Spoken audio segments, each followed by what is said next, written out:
மாட்ற மாரி வந்தேன், எஸ்கேப் ஆயிட்டேன் மேடம். அப்படின்னு நெறைய பேர் கமெண்ட் பண்ணி, நெறைய பேர் சொன்னீங்க ஃபோன் பண்ணி. இன்னும் ஒரு 4 மாசம் கொஞ்சம் அப்படிதான் இருக்கு. நான் 6 மாசமா கூவிட்டு இருக்கேன். கும்பம், கவனம், கவனம், கவனம். தலைக்கு வந்து தலைப்பாகையோட போச்சுன்ற மாரி குரு ஏதோ பார்வை குடுக்கறனால ஓரளவுக்கு தப்பிச்சாச்சு. இப்ப குருவோட பார்வையும் இல்ல. கொஞ்சம் கவனம். அந்த ஒரு விஷயத்துல மட்டும். மத்தபடி 2ஆம் இடத்திற்கு குருவோட பார்வை. அதுவும் தான் வீட்டுக்கு தானே பார்வை குடுக்கக்கூடிய பாக்கிய பார்வை. வேற என்ன வேணும்? வருமானம் தாறுமாறா இருக்கும். எழுதி வச்சுக்கோங்க. கும்ப ராசிக்காரங்க ஃபாரின்ல இருந்தா இங்க வருவீங்க. இங்க இருந்தா ஃபாரின் போவீங்க. போயே தீருவீங்க. கும்ப ராசிக்காரருக்கு தசாபுத்தி நன்றாக இருக்கிற பட்சத்தில் கண்டிப்பாக வெளிநாடு போவதற்கான வாய்ப்பு ரொம்ப நல்லா இருக்கு. வெளிநாட்டுல இருக்கவங்க இங்க வர்றதுக்கான வாய்ப்பு இருக்கு.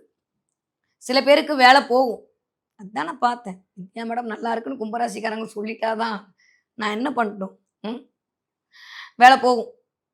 ஆனா, அத விட அதிகமா வேலை கிடைக்கும். ஃபினான்ஷியலா பிரச்சனை இருந்த கும்பராசிக்காரர்களுக்கு ஃபினான்ஷியல் குரோத் கிடைக்க போகுது. நெறைய நல்லவே நடக்க போகுது கும்பத்துக்கு.